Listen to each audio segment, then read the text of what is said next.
Hello दोस्तों, स्वागत है आपका आज की इस महत्वपूर्ण वीडियो में। आज हम प्रैक्टिस सेट नंबर 4 लेकर आए हैं। ये नवीनतम पाठ्यक्रम के अनुसार है और इसमें जो है 1 से लेके 20 यूनिट पूरी कवर की गई हैं। तो आपके लिए जो इसमें क्वेश्चन होंगे वो टॉप 100 क्वेश्चन होंगे। जितने की आपके पेपर में आना है उतने ही क्वेश्चन यहाँ पे कवर किए गए हैं। प्रत्येक यूनिट से क्वेश्चन कवर किए गए हैं।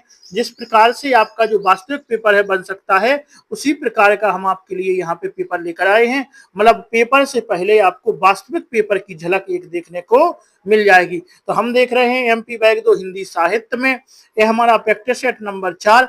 आप लोग बने रहे हमारे साथ। आज की इस वीडियो में हम पूरा प्रैक्टिस सेट कवर करेंगे, जिससे कि आपको वार्षिक पेपर में सहूलियत हो सके। तो आप लोग हमारे चैनल से जुड़े, आप वीडियो को लाइक करें, चैनल को सब्सक्राइब करें और वीडियो को अधिक से अधिक जो है शेयर करें। तो आज का जो प्रैक्टिस सेट है वो बहुत ही महत्वपूर्ण होने वाला है। और एक बात बता दें आपको, इस प्रैक्टिस सेट के माध्यम से हम आपको जितने इस समय क्वेश्चन है वो भी कवर कराएंगे, साथ में इसके ऑप्शन से भी आपको सब कवर कराया जाएगा। तो आज का जो वीडियो है वो प्रत्येक टॉपिक से लिया गया है। तो आज का वीडियो बहुत ही महत्वपूर्ण, बहुत ही स्पेशल है। तो आप लोग बने रहे हमारे साथ और वीडियो पूरा ध्यान से देखें। वीडियो बिल्कुल भी स्किप करने की आप गलती ना करें। वीडियो जितनी स्पीड में है उतनी स्पीड में देखें। तो आज का जो वीडियो बहुत ही महत्वपूर्ण है, आप देखते रहें। चैनल को सब्सक्राइब जरूर कर लें। आप लोग चैनल को सब्सक्राइब नहीं करते हैं और चैनल वीडियो को लाइक भी नहीं करते हैं, तो पहले आप वीडियो लाइक अवश्य कर दें और अपने दोस्तों के पास भी शेयर कर दें। आइए स्टार्ट करते हैं। पहले हमें दिया गया है, निम्नलिखित गद्यांश को पढ़कर पूछे गए प्रश्नों के उत्तर दीजिए। यहाँ पे सबसे पहले हमें गद्यांश दिया गया है, इस गद्यांश को हमें पढ़ना है और इसके नीचे जो इसके प्रश्न दिए गए हैं उनको हमें हल करना है। आइए पढ़ते हैं।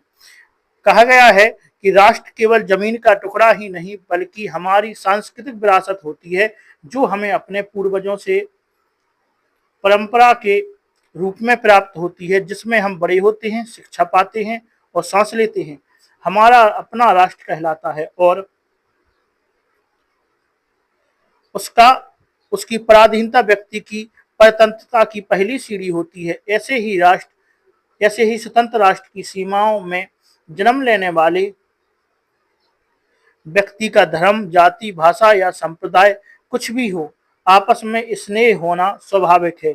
राष्ट्र के लिए जीना और काम करना, उसकी स्वतंत्रता तथा विकास के लिए काम करने की भावना राष्ट्रीयता कहलाती है। तो राष्ट्रीयता के ऊपर ये आपको गद्यांश दिया गया है। आगे कहा गया है कि जब व्यक्ति किसी दूसरे व्यक्ति से धर्म, जाति, कुल आदि के आधार पर व्यवहार करता है तो उसकी दृष्टि संकुचित हो जाती है। राष्ट्रीयता की अनिवार्य शर्तें हैं: देश को प्राथमिकता, भले ही हमें 100 को मिटाना पड़े। आगे है महात्मा गांधी, तिलक, सुभाष चंद्र बोस आदि ने कार्यों से पता चलता है कि राष्ट्रीयता की भावना के कारण उन्होंने अनगिनत कष्ट उठाने पड़े, किंतु वे अपने निश्चय में अटल रहे। व्यक्ति को निजी अस्तित्व कायम रखने के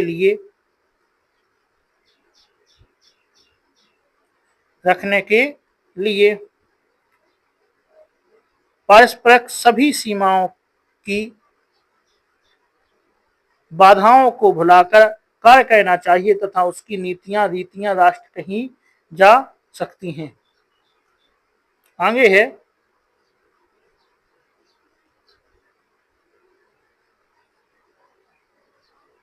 कैसी कहीं जा सकती हैं, उसकी नीतियां जो है राष्ट्रीय कहीं जा सकती हैं। आगे है जब जब भारत में फूट पड़ी तब तब विदेशों ने शासन किया, चाहे जातिगत भेदभाव हो या भाषागत। तीसरा व्यक्ति उससे लाभ उठाने का अवश्य यत्न करेगा। आज देश में अनेक प्रकार के आंदोलन चल रहे हैं। कहीं भाषा को लेकर संघर्ष हो रहा है तो कहीं धर्म या क्षेत्र के नाम पर लोगों को निकाला जा रहा है, जिसका परिणाम हमारे सामने है। आदमी अपने अहम में सिमटता जा रहा है। फलस्वरूप राष्ट्रीय बोध का अभाव परिलक्षित हो रहा है। यदि हमारे राजनेता अपने स्वार्थ के लिए संस्कृति के इस मूल संदेश को भूलकर देश की जनता को गलत दिशा देंगे, तब देश के अंदर अस्थिरता, फूट, अंतर्विरोध, गृह युद्ध जैसे हालात जन्म लेंगे और उसका फायदा अन्य बाहरी देशों को होगा। आगे कहा गया है कि एक जागरूक नागरिक के रूप में हमें इस बात को गहराई से समझते हुए तुच्छ मतभेदों को त्याग कर अपने मत का सदुपयोग करना चाहिए, जिससे चुने गए हमारे प्रतिनिधि राष्ट्र के लिए निर्माणात्मक दिशा दे सकें। जाति, भाषा और धर्म के से ऊपर उठकर और नेताओं के भाषणों से प्रभावित हुए बिना हमें विवेकपूर्ण देश के उत्थान में अपना सहयोग देना चाहिए। तो यहाँ पे जी हमें गद्यांश हमने पढ़ लिया है। अब आइए इसकी हम महत्वपूर्ण क्वेश्चन आंसर हल करते हैं। तो आइए देखते हैं। पहला यहाँ पे आपको क्वेश्चन दिया गया है, दिख रहा है आपको कि राष्ट्र, पहला क्वेश्चन हमारा है राष्ट्र, सांस्कृतिक और विरासत क्रमशः कौन सी व्याकरणीय इकाइयां हैं। तो आपको बताना है जी पहले राष्ट्र क्या है, सांस्कृतिक क्या है और विरासत क्या है। तो आपको बताना है कौन सी जे व्याकरणीय इकाइयां हैं। तो आपके ऑप्शन है संज्ञा, विशेषण और विशेषण, दूसरा है विशेषण, संज्ञा और संज्ञा, तीसरा है संज्ञा संज्ञा संज्ञा और चौथा है संज्ञा विशेषण और संज्ञा। तो आपको इसका जो है राइट आंसर बताना है। तो हम आपको बताएं, सबसे पहले जो राष्ट्र है, राष्ट्र को हम संज्ञा कहते हैं। राष्ट्र कोई देश का नाम है और देश जो है कोई स्थान है, इसलिए हम इसको क्या कहेंगे, हम इसको संज्ञा कहेंगे। तो पहला तो जो निश्चित हो गया है, ये क्या है, संज्ञा है। दूसरा देखेंगे तो आपका ऑप्शन एक तो जे हो सकता है, जे नहीं हो सकता है, दूसरा ऑप्शन हट गया, तीसरा हो सकता है और चौथा हो सकता है। दूसरा हमसे कहा गया है क्या, दूसरा हमसे जो कहा गया है वो है सांस्कृतिक। तो अब आपको बताना है सांस्कृतिक क्या है। तो सांस्कृतिक एक कोई चीज होती है, कोई वस्तु का नाम नहीं है। तो यह क्या है, यह हमारा विशेषण है। तो सांस्कृतिक क्या है, विशेषण। तो आपका जे ऑप्शन हो सकता है, जे तो पहले ही हट गया, अब जे भी हट गया है और एक जे हो सकता है। तो पहले और डी में से हो सकता है। तीसरा और हमें कहा गया है विरासत। तो विरासत क्या है, तो विरासत आप जानते होंगे कि जो विरासत है वो क्या है, एक संज्ञा है। विरासत क्या है, संज्ञा है। अगर विरासत संज्ञा है तो इसमें हम देखेंगे कि विरासत अगर संज्ञा है तो तीसरा संज्ञा किसमें है, तो संज्ञा हमारा डी में है। तो हमारा आंसर जो यहाँ पे होने वाला है वो डी आंसर आपका यहाँ पे राइट होने वाला है। संज्ञा राष्ट्र है, सांस्कृतिक विशेषण है और विरासत भी क्या है, संज्ञा है। तो आपका डी यहाँ पे आंसर राइट हो जाएगा। आइए अगला क्वेश्चन देखते हैं इसी कड़ी में। अगला हमारा यहाँ पे क्वेश्चन रहेगा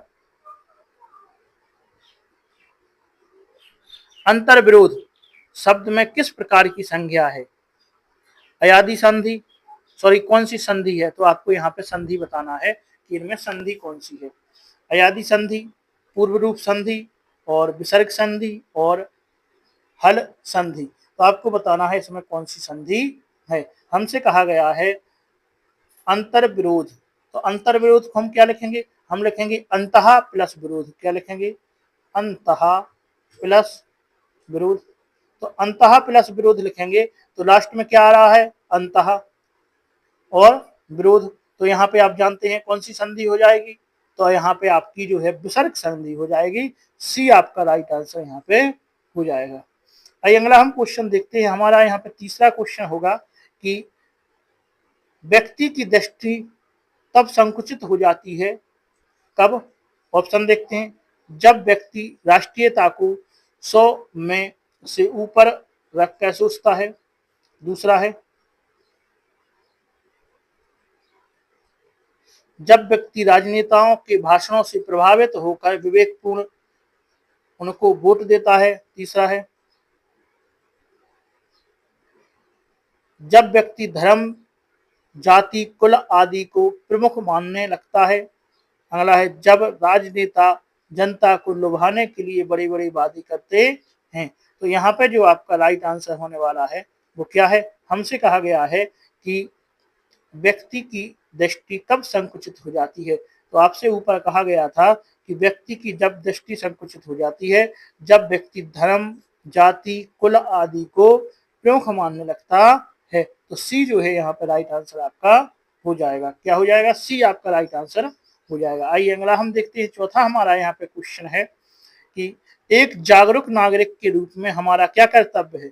ऑप्शन है आपका, पहला है धर्म, जाति, भाषा आदि के तुच्छ मतभेदों को भुलाकर एक सुयोग्य और कर्मठ व्यक्ति को मत दें। दूसरा है हम अपनी जाति, संप्रदाय और विरासत के उत्थान का ध्यान रखते हुए मतदान करें। तीसरा है सभी राजनेता एक जैसे ही होते हैं, इसलिए किसी को भी वोट नहीं दें।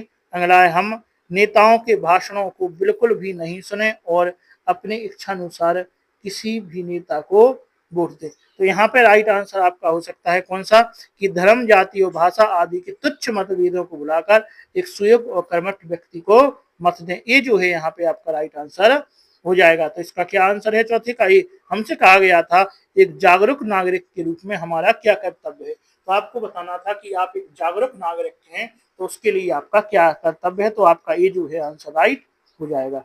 आइए अगला हम पांचवा क्वेश्चन देखते हैं। पांचवा हमारा क्वेश्चन है देश में चलने वाले अनेक प्रकार के आंदोलनों का क्या परिणाम होता है। ऑप्शन है, पहला है आपका लोगों को अधिकार प्राप्त होंगे और स्थानीय लोग उन आंदोलनकारियों को अपना नेता मानने लगेंगे। दूसरा है देश के अंदर स्थिरता पैदा होगी और अपनी प्रेम और भाईचारा बढ़ेगा। अगला है आपसी घृणा और द्वेष पैदा करने से राजनीतिक दलों को अपने वोट बैंक बनाने में मदद मिलेगी। अगला है आंदोलनों से सरकार आंदोलनकारियों की बात सुन पाएगी। तो आपका यहाँ पे जो राइट आंसर होने वाला है वो यहाँ पे होगा कि आपसी घृणा और विद्वेष पैदा कर देने से राजनीतिक दलों को अपने वोट बैंक बनाने में मदद मिलेगी। तो इसका आंसर जो है आपका सी यहाँ पे राइट आंसर आपका हो जाएगा। अब आइए हम देखते हैं। अब हमारा यहाँ पे पद्यांश दिया गया है तो हमें इसको पढ़ना है और इसके भी कुछ आंसर इसी प्रकार से बताना है। तो आपका वहां पे जो गद्यांश और पद्यांश आने वाले हैं वो इसी प्रकार के आने वाले हैं जो आपको हमने यहाँ पे बताए हैं। आप वहां पे नॉर्मल गद्यांश और पद्यांश की आशा बिल्कुल ना करें। जिस प्रकार से हमने आपको बताए हैं उसी प्रकार से यहाँ पे आपके आएंगे वास्तविक पेपर में। आइए देखते हैं। हमारा यहाँ पे जो है कहा गया है मुख्य गायक के चट्टान जैसे भारी स्वर का साथ देती वह आवाज सुंदर, कमजोर, कांपती हुई थी। संगतकार की बात हो रही है यहाँ पे। वह मुख्य गायक का छोटा भाई है या उसका शिष्य या पैदल चलकर सीखने आने वाला दूर का कोई रिश्तेदार। मुख्य गायक की गरज में वह अपनी गूंज मिलाता आया है प्राचीन काल से। गायक अब अंतरे की जटिल तानों के जंगल में खो चुका होता है या अपने ही सरगम को लांघ कर चला जाता है भटकता हुआ एक अनहद में। तब संगतकार ही स्थाई को संभाले रहता है, जैसे समेटता हो मुख्य गायक की पीछे छूट गई सामान, जैसे उसे याद दिलाता हो उसका बचपन जब वह 9 किया था। तार सप्तक में जब बैठने लगता है उसका गला, प्रेरणा साथ छोड़ती हुई उत्साह अस्त होता हुआ, आवाज से रास जैसा कुछ गिरता हुआ। तभी मुख्य गायक को ढांढस बंधाता कहीं से चला आता है संगतकार का स्वर। कभी कभी वह यूं ही दे देता है उसका साथ, यह बताने के लिए कि वह अकेला नहीं है और यह भी फिर से गाया जा सकता है, गाया जा चुका राग। और उसकी आवाज में जो एक हिचक साफ सुनाई देती है या अपने स्वर को ऊंचा ना उठाने की जो कोशिश है, उसे विफलता नहीं उसकी मनुष्यता समझा जाना चाहिए। तो यहाँ पे संगतकार की बात हो रही है कि संगतकार जो है मुख्य गायक को किस प्रकार से उसकी सहायता करता है। आइए इसके क्वेश्चन आंसर देखते हैं। तो पहला यहाँ पे आपको क्वेश्चन मिल रहा है कि चट्टान जैसे भारी स्वर से आशय है क्या?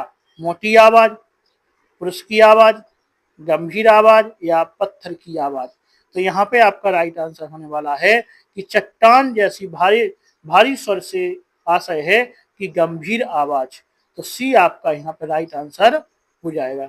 आइए अगला क्वेश्चन देखते हैं। अगला हमारा है, गायक जब अंतरे की जटिल तानों के जंगल में खो चुका होता है के मायने हैं। अंतरे को गाते हुए वह क्या है? भटक जाता है, लीन हो जाता है और बेसुरा हो जाता है या बेलगाम हो जाता है? तो आपका यहाँ पे राइट आंसर होने वाला है कि कैसा हो जाता है? वह लीन हो जाता है, गाने में जब वो लीन हो जाता है। आइए तो 20 का क्या होगा आपका राइट आंसर हो जाएगा। आइए हम 8वां क्वेश्चन देखते हैं। 8वां यहाँ पे क्वेश्चन है, अनहद शब्द में आ उपसर्ग है, दा प्रत्यय है, अन उपसर्ग है या हद प्रत्यय है? तो आपको बताना है। तो यहाँ पे आपका राइट आंसर होने वाला है कि अनहद में जो है अन उपसर्ग होगा। सी जो है आपका यहाँ पे राइट आंसर हो जाएगा। आइए अगला हम 9वां क्वेश्चन देखते हैं। 9वां हमारा है, रास जैसा कुछ गिरता हुआ का अर्थ है। ऑप्शन है, बुझता हुआ सुर, ऊंचा सुर या उदास सुर या भयभीत सुर? तो आपका यहाँ पे राइट आंसर होने वाला है कि रास जैसा कुछ गिरता हुआ माने बुझता हुआ सुर। ये जो है यहाँ पे राइट आंसर आपका हो जाएगा। आइए अगला हम देखते हैं। अगला हमारा है, संगतकार का अर्थ है क्या है? गायक का साज उठाने वाला, गायक के साथ रहने वाला, गायक के साथ गाने वाला या गायक को बिखरने से बचाने वाला? तो आपका यहाँ पे राइट आंसर होने वाला है, गायक के साथ गाने वाला ही क्या कहलाता है? संगतकार कहलाता है। आपका आंसर सी राइट आंसर हो जाएगा। आइए अगला हम 11वां क्वेश्चन देखते हैं। 11वां हमारा है, ढांढस बंधाना का अर्थ क्या है? तसल्ली देना, आशीर्वाद देना, आज्ञा देना या रक्षा सूत्र बांधना? तो आपका यहाँ पे राइट आंसर होने वाला है, ढांढस बंधाना का जो है अर्थ है वो है तसल्ली देना। ये जो है आपका राइट आंसर यहाँ पे हो जाएगा। आइए अगला हम क्वेश्चन देखते हैं। अगला हमारा क्वेश्चन होगा 12वां क्वेश्चन यहाँ पे आपका है, निम्नलिखित प्रश्न में 4 विकल्पों में से उस विकल्प का चयन करें जो दिए गए मुहावरे का सही अर्थ हो। आपको मुहावरा दिया गया है, अंजर पंजर ढीला होना। कहते हैं हम तुम्हारी अंजर पंजर ढीली कर देंगे, मतलब अंजर पंजर ढीला कहना माने क्या है? आइए ऑप्शन देखते हैं। तर्क कहना या टाल मटोल कहना? क्या कहा? तर्क कहना या टाल मटोल कहना? इसका आप जानते हैं मुहावरा क्या होता है? अगर मगर कहना, मतलब तर्क कहना या टाल मटोल कहना। तो ये तो हो नहीं सकता है। दूसरा आपका है, अनाड़ी आदमी को सफलता प्राप्त होना। जी आप जानते हैं, अंधे के हाथ बटेर लगना, मतलब अनाड़ी आदमी को सफलता तो जी नहीं हो सकता है। तीसरा है आपका, मौत निकट आना, मतलब क्या होता है? अंतिम घड़ी आना, मतलब मौत निकट आना तो जी नहीं हो सकता है। तो आपका कौन सा होगा? डी जो है यहाँ पे राइट आंसर हो जाएगा। शरीर शिथिल होना या बहुत थक जाना का मतलब क्या है? अंजर पंजर ढीला होना। कहते हैं अंजर पंजर ढीली हो गए, हमारा तुम्हारा शरीर क्या हो गया है? थक जाना, थक गया है या शिथिल होना। तो डी आपका यहाँ पे राइट आंसर हो जाएगा। आइए अगला क्वेश्चन हम देखते हैं। अगला हमारा क्वेश्चन यहाँ पे है, 13वां क्वेश्चन है, तुम्हारा नाम क्या है कैसा वाक्य है? आज्ञावाचक है क्या, संकेतवाचक वाक्य है या विस्मया वाचक वाक्य है या प्रश्नवाचक वाक्य है? तो आप इसको जानते ही हैं कि तुम्हारा नाम क्या है, हम पूछ रहे हैं किसी से, मतलब यह कैसा है? प्रश्नवाचक वाक्य कहलाएगा। कैसा कहलाएगा? प्रश्नवाचक वाक्य कहलाएगा। यदि हम आपको बताएं, रचना या बनावट के आधार पर जो वाक्य होते हैं वो 3 प्रकार के होते हैं, शैल, संयुक्त, मिश्रित और अर्थ के आधार पर यदि देखें तो अर्थ के आधार पर 8 प्रकार के होते हैं। पहला होता है विधानवाचक, दूसरा निषेधवाचक, तीसरा आज्ञावाचक, चौथा इच्छा सूचक, पांचवा प्रश्नवाचक, छठवां विस्मयादिबोधक, सातवां संकेतवाचक और आठवां संदेहवाचक जो वाक्य होते हैं ये 8 प्रकार के होते हैं। हमारा यहाँ पे हमसे क्वेश्चन पूछा जा रहा था, इसलिए यह डी आपका राइट आंसर हो जाएगा। आइए अगला हम देखते हैं। अगला हमारा 14वां क्वेश्चन है, एक में उपसर्ग का प्रयोग है। तो आपको जो ऑप्शन दिए गए हैं इनमें एक में उपसर्ग का प्रयोग है, शेष में उपसर्ग का प्रयोग नहीं है। तो आपकी ऑप्शन है कुनकुना, दूसरा है कुरन, तीसरा है कुदरत, चौथा है कुदंग। तो यहाँ पे आपका राइट आंसर क्या होगा? यहाँ पे आपका राइट आंसर होगा कुडंग। तो डी आपका यहाँ पे राइट आंसर, कु प्लस डंग। तो कुडंग जो हो जाएगा आपका, कु क्या हो जाएगा? उपसर्ग हो जाएगा। तो आपका यहाँ पे राइट आंसर क्या होगा? यहाँ पे जो राइट आंसर है वो डी राइट आंसर आपका हो जाएगा। आइए हम 15वां क्वेश्चन देखते हैं। 15 हमारा है, जहां तक सद सके वाक्यांशों के लिए शब्द है। जहां तक सद सके वाक्यांश के लिए शब्द कौन सा होगा? तो जहां तक सद सके उसको हम क्या कहेंगे? यथासाध्य, यथासंभव, यथाक्रम या यथा युग। तो आपको हम बता दें कि यथाक्रम जो होता है, यथाक्रम क्या होगा? जो क्रम के अनुसार हो उसको हम क्या कहते हैं? यथाक्रम कहते हैं, क्रम के अनुसार को। अगला है हमारा यथासंभव। तो यथासंभव को हम क्या कहते हैं? यथासंभव को हम कहेंगे कि जहां तक और जितना संभव हो यथासंभव होगा। यथाक्रम क्या होगा? जो क्रम के अनुसार हो उसको यथाक्रम कहते हैं। यथासंभव क्या होगा?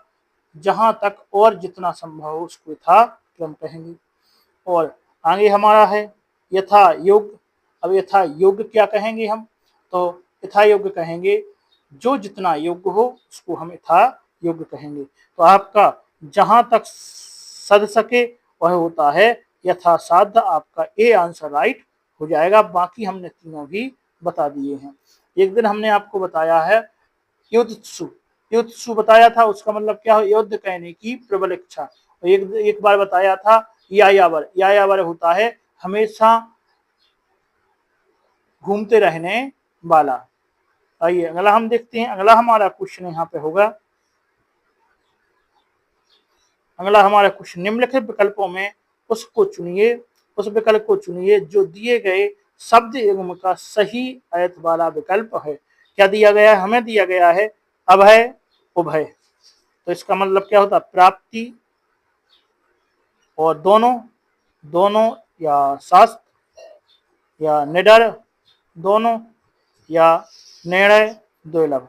तो आपका यहाँ पे राइट आंसर होने वाला है वो आपका यहाँ पे होगा, हमें कहा गया है अभय उभय। तो अभय माने आप जानते हैं, अभय मीन्स होता है निडर, और उभय का अर्थ क्या होता है? दोनों, मतलब निडर और दोनों।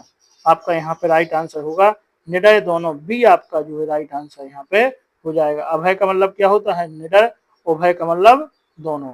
तो निडर दोनों, बी आपका राइट आंसर यहाँ पे हो जाएगा। आइए अगला हम क्वेश्चन देखते हैं। अगला हमारा यहाँ पे 17वां क्वेश्चन है, निम्न विकल्पों में से उस विकल्प का चयन कीजिए जो दिए गए शब्द का पर्यायवाची नहीं है। कौन सा शब्द है?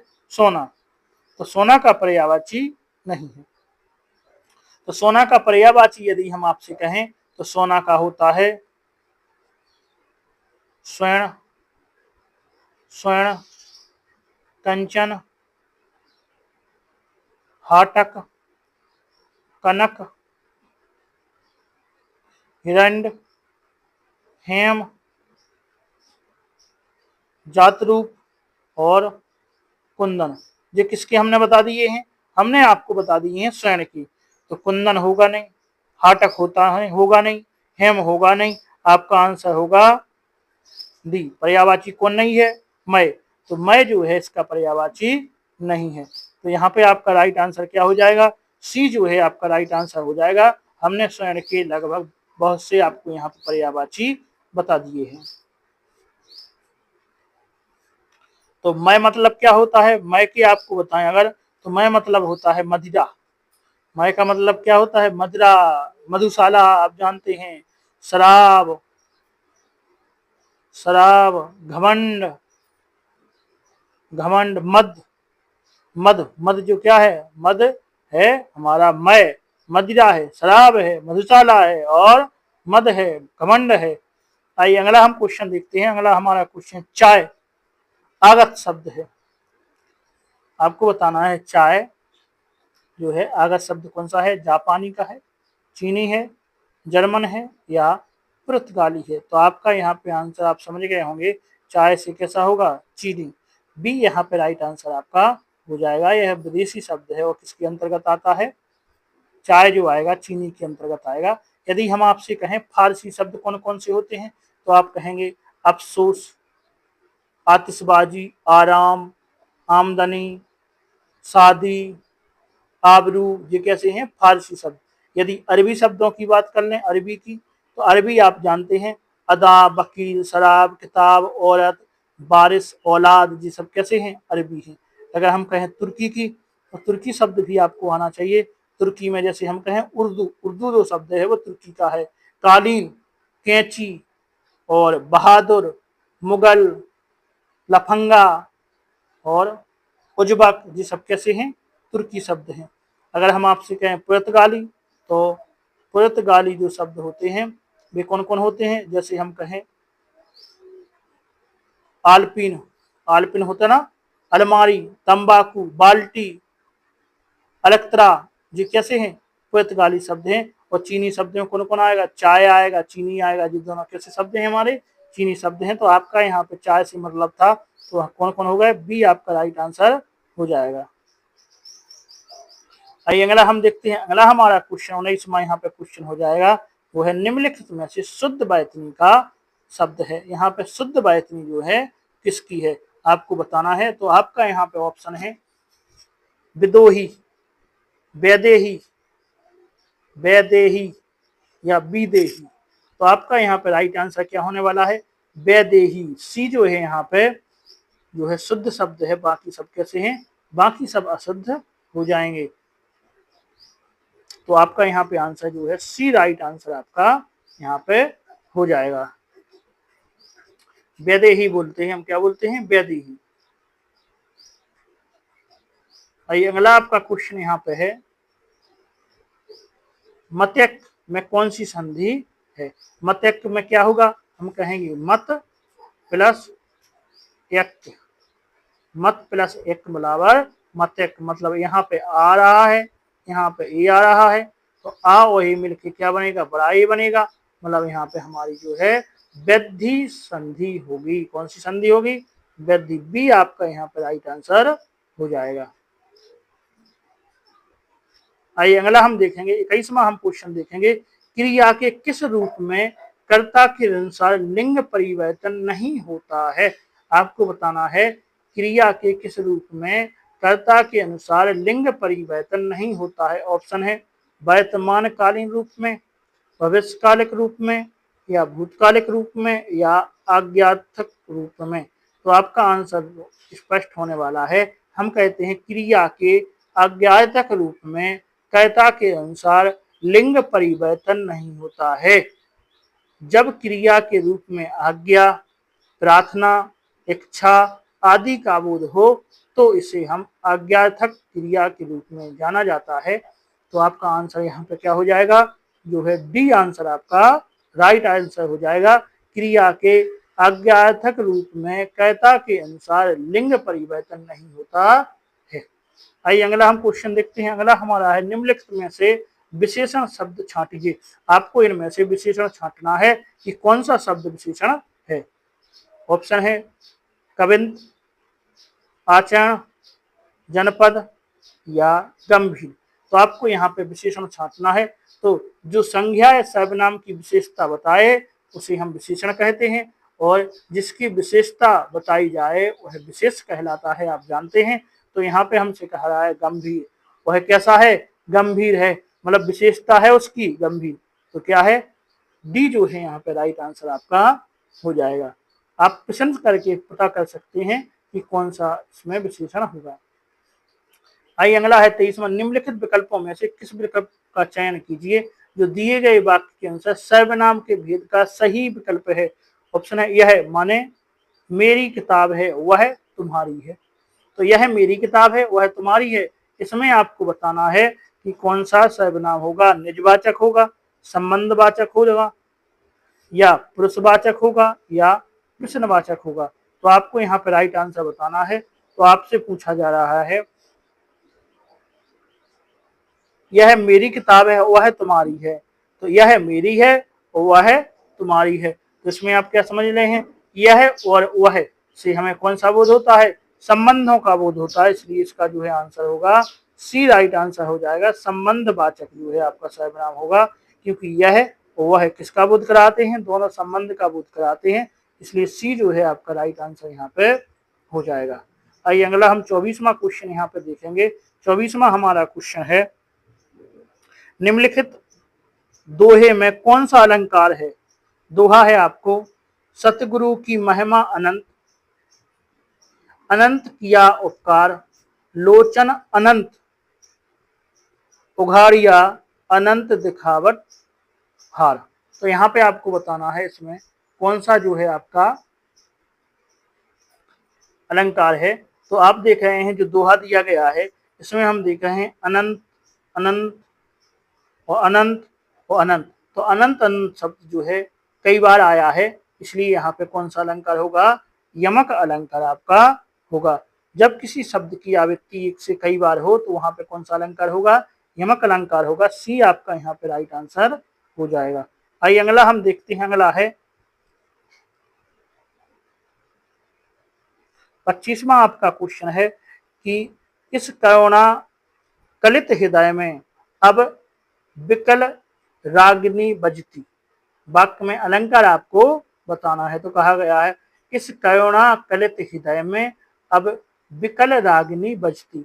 यहाँ पे कौन सा अलंकार होगा, तो ऑप्शन है श्लेष अलंकार, यमक अलंकार, वक्रोक्ति या अनुप्रास अलंकार। तो यहाँ पे आप देख रहे हैं कि यहाँ पे आवृत्ति किसकी दिख रही है आपको, तो यहाँ पे आवृत्ति आपको दिख रही होगी किसी एक शब्द की आवृत्ति। तो आप ढूंढें यहाँ पे कि किसकी आवृत्ति यहाँ पे आपको बार बार दिख रही है।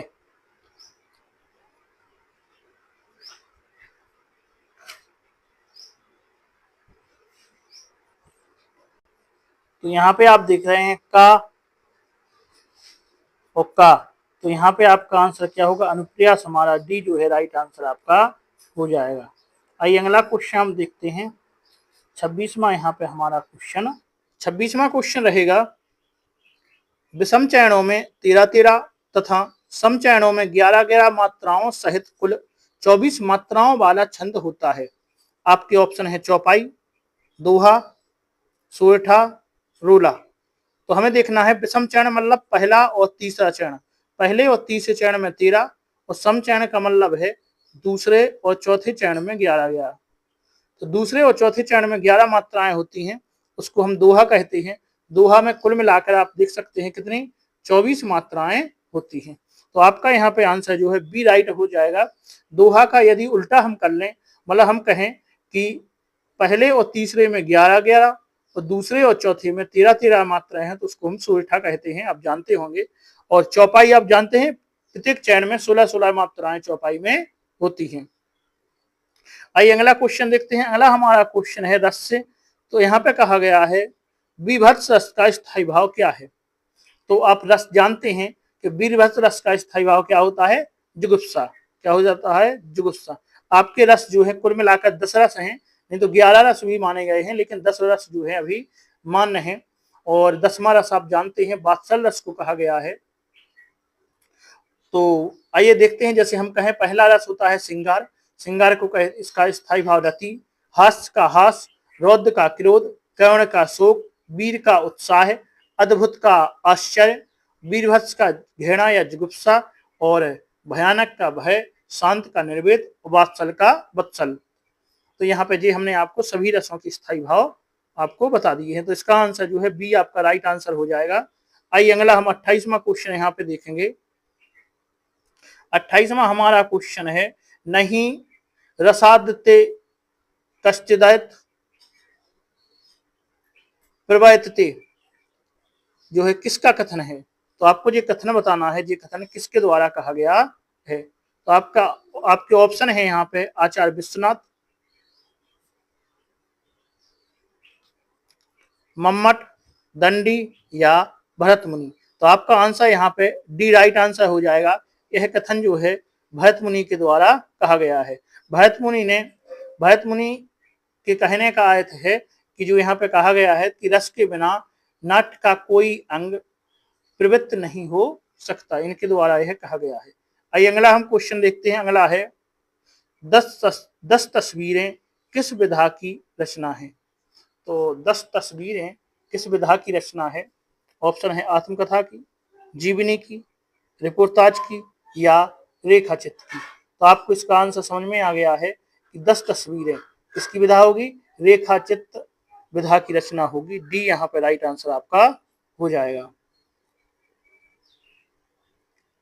और ये 10 तस्वीरें जो है किसके द्वारा, किसकी जो है रेखा चित्र है, तो जो है जगदीश चंद्र माथुर का रेखा चित्र है। 10 तस्वीरें रेखा चित्र का प्रकाशन जो है 1963 ईस्वी में किया गया था। किसके द्वारा, जगदीश चंद्र माथुर के द्वारा। आइए अगला हम क्वेश्चन देखते हैं। अगला हमारा क्वेश्चन है बचपन की स्मृतियां के लेखक हैं कौन है। महादेवी वर्मा, राम वृक्ष बेनीपुरी, शांति प्रिय द्विवेदी या राहुल सांकेतन। तो आपको बताना है बचपन की स्मृतियां। तो आपका यहाँ पे राइट आंसर होने वाला है बचपन की स्मृतियां जो हैं वो 1955 में प्रकाशित रचना है और यह एक संस्मरण है जो किसके द्वारा लिखा गया है, राहुल सांकेतन के द्वारा लिखा गया है। तो आपका आंसर यहाँ पे डी जो है राइट आंसर हो जाएगा। अगर महादेवी वर्मा का संस्मरण हम देखें तो जो है पथ के साथी, आप जानते हैं पथ के साथी। पथ के साथी कब लिखा था इन्होंने, 1956 ईस्वी में लिखा गया संस्मरण है। और उसके बाद जो है हम राम वृक्ष बेनीपुरी का देखें तो आप जानते हैं महत्वपूर्ण है जंजीरें और दीवारें। जंजीरें और दीवारें हैं जो 1957 में लिखा गया है। उसके बाद अगर हम देखें शांति प्रिय द्विवेदी का संस्मरण देखें तो आप जानते हैं स्मृतियां और कृतियां। ये कब लिखा गया है, 1966 में लिखा गया है। अब आइए अगला क्वेश्चन हम देखते हैं। अगला हमारा क्वेश्चन है 31वां क्वेश्चन है आवारा मसीहा इनमें से किस साहित्यकार की जीवनी है। तो आवारा मसीहा किसकी जीवनी है। ऑप्शन है रविंद्रनाथ ठाकुर की, बंकिम चंद्र बनर्जी की, सैयद चंद्र चटर्जी की या नागार्जुन की। तो आपका आंसर यहाँ पे होने वाला है जे आवारा मसीहा जो है विष्णु प्रभाकर द्वारा रचित है। आवारा मसीहा जो है जीवनी में बंगला साहित्यकार सैयद चंद्र चटर्जी, कौन सी है, सैयद चंद्र चटर्जी की जो है जीवनी है। तो सी आपका यहाँ पे राइट आंसर हो जाएगा। किसने लिखी है, तो विष्णु प्रभाकर द्वारा लिखी गई है। और यह अगर देखा जाए तो आवारा मसीहा जो है 1974 ईस्वी में लिखी गई रचना है। आइए अगला हम देखते हैं। अगला हमारा क्वेश्चन हो जाएगा कि एक कहानी यह भी किस लेखिका की आत्मकथा है। तो एक कहानी यह भी आपको बताना है किस लेखिका की है। ऑप्शन है प्रभा खेतान, मनु भंडारी, मृदुला गर्ग या मैत्री पुष्पा। तो आपका यहाँ पे राइट आंसर होने वाला है मन्नू भंडारी। बी यहाँ पे राइट आंसर आपका हो जाएगा। एक कहानी यह भी जो कथाकार हैं इस आत्मकथा के वो है मन्नू भंडारी। अब अगर प्रभा खेतान की हम देखें आत्मकथा तो इनकी है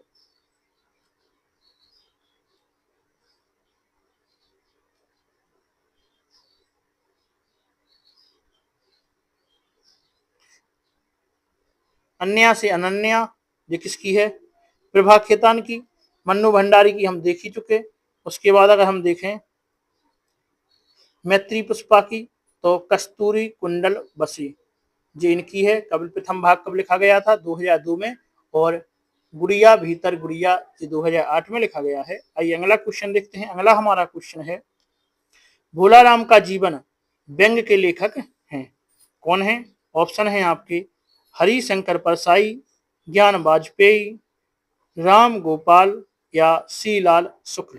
तो आपका यहाँ पे आंसर होने वाला है हरिशंकर परसाई। हरिशंकर परसाई भोलाराम का जीवन व्यंग्य के लेखक हैं। अगर इनकी और कृतियां देखें तो इनमें हंसते हैं रोते हैं, तब की बात और थी, जैसे उनके दिन फिरे, सदाचार का ताबीज, पगडंडियों का जमाना, तुलसीदास चंदन घिसे, ये महत्वपूर्ण इनकी जो है कृतियां हो जाएंगी। किसकी? हरिशंकर परसाई की बात हो रही है। आइए अगला हम क्वेश्चन देखते हैं। 34वां हमारा यहाँ पे क्वेश्चन है, सचेतन कहानी का प्रवर्तक किसने के प्रवर्तक कौन है? जैनेन्द्र, महीप सिंह, कमलेश्वर और निर्मल वर्मा। तो आपका यहाँ पे आंसर होने वाला है महीप सिंह। बी जो है यहाँ पे राइट आंसर आपका हो जाएगा। सचेतन कहानी का प्रवर्तक महीप सिंह को माना जाता है।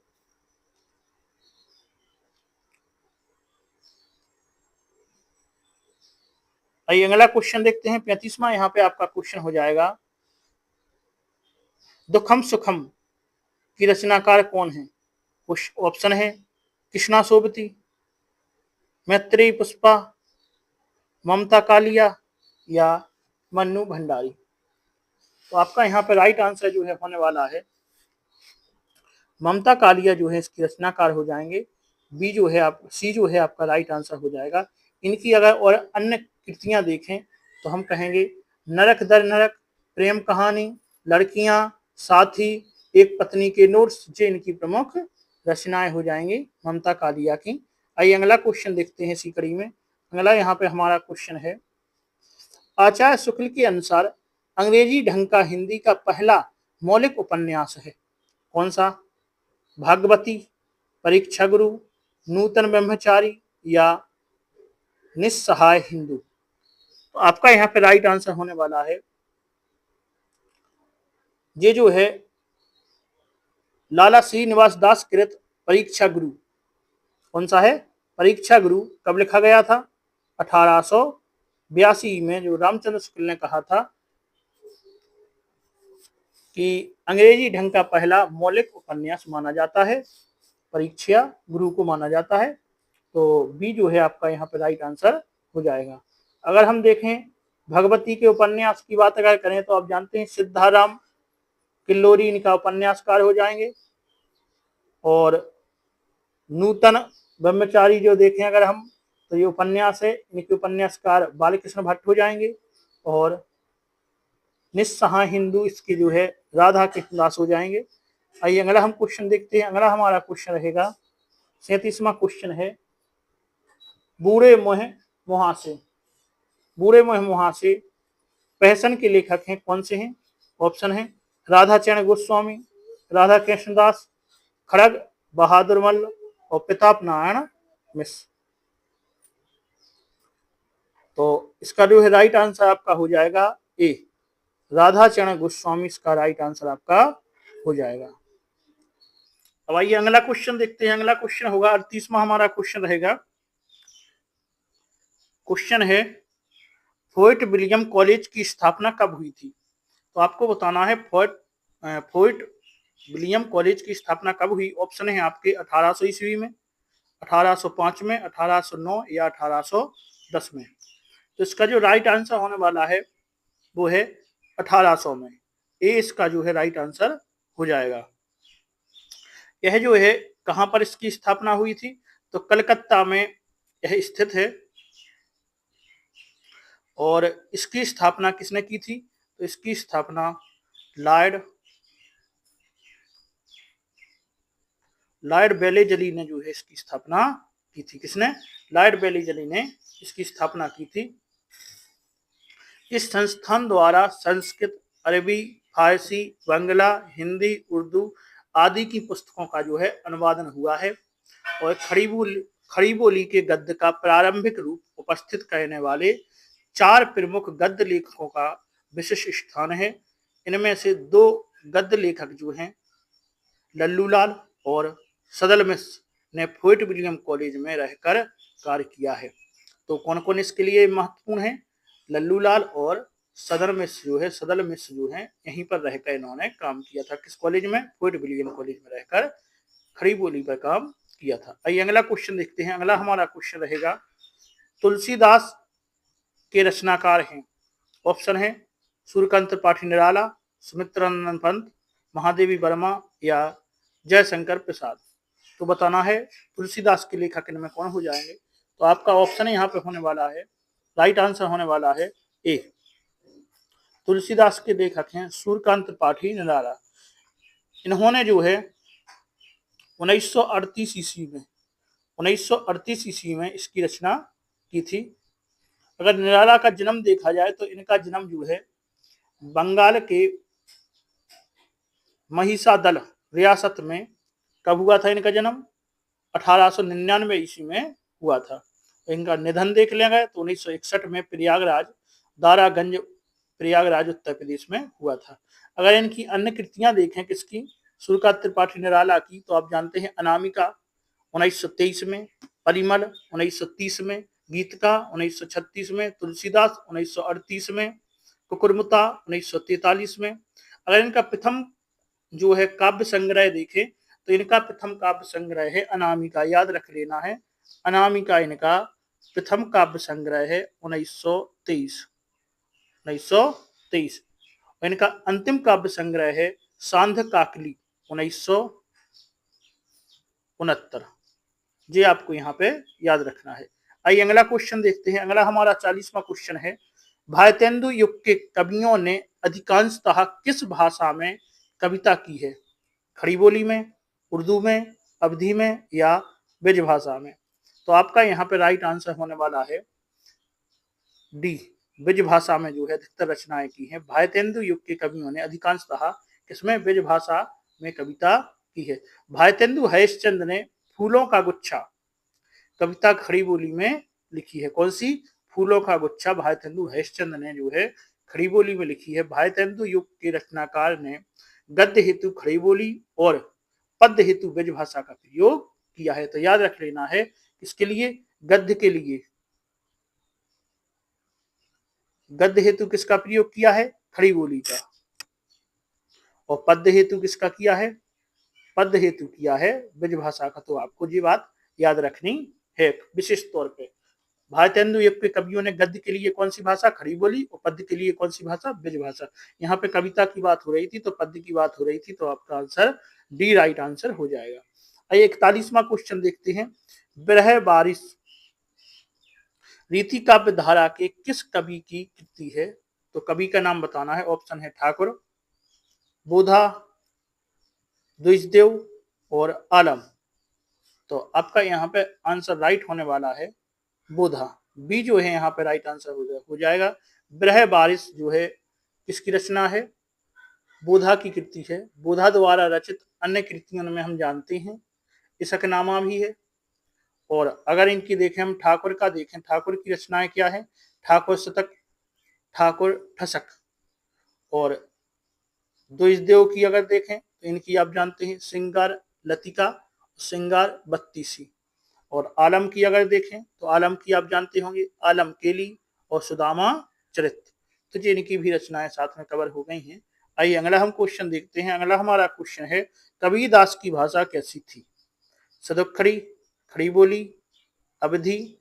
तो आपका आंसर यहीं पे आपको मिल गया है, ये जो है यहाँ पे राइट आंसर हो जाएगा। कबीरदास की भाषा जो थी वो सदुखड़ी थी। पंचमेल खिचड़ी के नाम से भी जानी जाती है।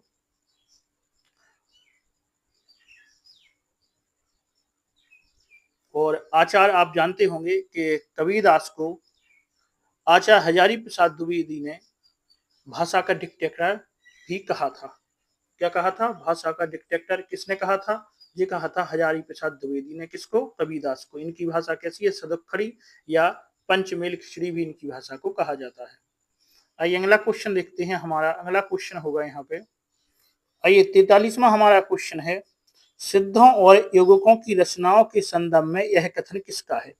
तो ये कथन है, ये किसका, किसने कहा है? आइए कथन देखते हैं। कथन है, उनकी रचनाओं का जीवन की स्वाभाविक शायरियों, अनुभूतियों और दशाओं से कोई संबंध नहीं है।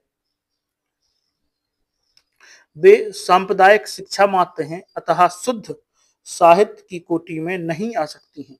तो यह कथन इनमें से किसका है? ऑप्शन है आपके रामचंद्र शुक्ल का, धीरेन्द्र वर्मा का, डॉक्टर राम कुमार वर्मा का या डॉक्टर नगेंद्र का। तो आपका यहाँ पे राइट आंसर होने वाला है रामचंद्र शुक्ल का। ये जो है यहाँ पे राइट आंसर आपका हो जाएगा। उनकी रचनाओं का जीवन की स्वाभाविक शायरियों, अनुभूतियों और दशाओं में कोई संबंध नहीं है। वे सांप्रदायिक शिक्षा मात्र हैं, अतः शुद्ध साहित्य की कोटि में नहीं आ सकती हैं। सिद्धों और युवकों की रचनाओं के संदर्भ में जो कथन है यह आचार्य रामचंद्र शुक्ल ने कहा था। यह कथन आचार्य शुक्ल ने अपनी जो है हिंदी का साहित्य इतिहास, कौन सा है, हिंदी साहित्य का इतिहास कब लिखा गया है, 1929 ईस्वी में लिखा है, मैं ग्रंथ में कहा है। तो इसका आंसर आपका आप जान गए हैं कौन सा हो गया है। इसका आंसर आपका आचार्य रामचंद्र शुक्ल, ये जो है यहाँ पर राइट आंसर आपका हो गया है। आइए अगला हम देखते हैं। अगला 44वां हमारा क्वेश्चन है कि इनमें से किसने अपने हिंदी साहित्य इतिहास में आदि काल को संधि काल या चारण काल नाम माने दो नामों से बताया है। तो किसको आदि काल को कौन सा नाम, संधि काल और चारण काल। तो आपके ऑप्शन है यहाँ पे राम शंकर शुक्ल रसाल, दूसरा है राम खेलावन पांडे, तीसरा है राम कुमार वर्मा, चौथा है गणपति चंद्र गुप्त। तो यहाँ पे आपका राइट आंसर होने वाला है सी, राम कुमार वर्मा। राम कुमार वर्मा ने जो है हिंदी साहित्य के आदि काल को संधि काल तथा चारण काल नाम से पुकारा है और इनको जो है राम कुमार वर्मा को आधुनिक हिंदी एकांकी का जन्मदाता माना जाता है। इसका एकांकी का जो है जन्मदाता भी इनको माना जाता है। और अगर हम कहें तो चारण काल जॉर्ज ग्रियर्सन ने भी कहा है, वीर गाथा काल आचार्य रामचंद्र शुक्ल ने कहा है, आधार काल सुमन राजी ने कहा है और सिद्ध सामंत काल जो है राहुल सांकृत्य ने कहा है, जिनके और नाम भी हमने आपको साथ में बता दिए हैं। आइए अगला हम क्वेश्चन देखते हैं। निम्नलिखित में से कौन सा कथन असत्य कथन चुनिए। इनमें से हमें बताना है गलत कथन कौन सा है। आपके ऑप्शन है रीवा, सतना, शहडोल ये बघेली के क्षेत्र आते हैं।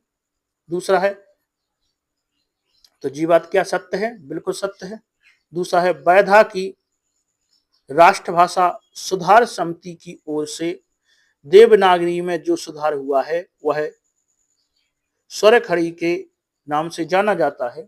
ये बात बिल्कुल सही है। अगली खड़ी बोली का एक अन्य नाम कौरवी भी है, ये भी बिल्कुल सही बात है। आपको यहाँ पे असत्य कथन चुनना है। डी है राजस्थानी उपभाषा का विकास पैसाची अपभ्रंश से हुआ है। तो यहाँ पे इसका राइट आंसर आपका होने वाला है, आपको असत्य कथन चुनना था, तो जी है डी आपका राइट आंसर हो जाएगा। राजस्थानी उपभाषा का विकास पैसाची अपभ्रंश से हुआ है, जिसका सही रूप आप जानते हैं। इसका सही प्रकार होगा कि राजस्थानी उपभाषा का विकास सौर सैनी अपभ्रंश से हुआ है। यहाँ पे आपकी पैसाची ना होकर क्या होगा, सौर सैनी अपभ्रंश से हुआ है। इसलिए जो डी कथन है जी कैसा है, ये आपका असत्य हो जाएगा। डी आपका असत्य कथन हो जाएगा, बाकी तीनों सत्य हैं। तो आंसर भी आपको असत्य पूछा था, तो डी जो है यहाँ पे राइट आंसर आपका हो जाएगा। आइए अगला क्वेश्चन देखते हैं इसी कड़ी में। अगला हमारा क्वेश्चन है देवनागरी का सर्वप्रथम प्रयोग किसके शिलालेख में हुआ है। अशोक मौर्य के, चंद्रगुप्त के, हर्षवर्धन के या जयभट्ट के। तो आपका यहाँ पे राइट आंसर होने वाला है डी, जयभट्ट के। तो देवनागरी का सर्वप्रथम प्रयोग जयभट्ट के शिलालेख में हुआ है। देवनागरी लिपि की जड़ें जो है प्राचीन ब्रह्मी परिवार में है, आप जानते हैं। और गुजरात के कुछ शिलालेखों की लिपि जो प्रथम शताब्दी से चौथी शताब्दी के बीच के हैं, नागरी लिपि से बहुत जो है मेल खाती हैं। और 7वीं शताब्दी और उसके बाद की नागरी का प्रयोग लगातार देखा जा सकता है। तो आइए अगला क्वेश्चन देखते हैं। अगला हमारा क्वेश्चन है मध्यकालीय भारतीय आर्य भाषा का सही क्रम क्या है।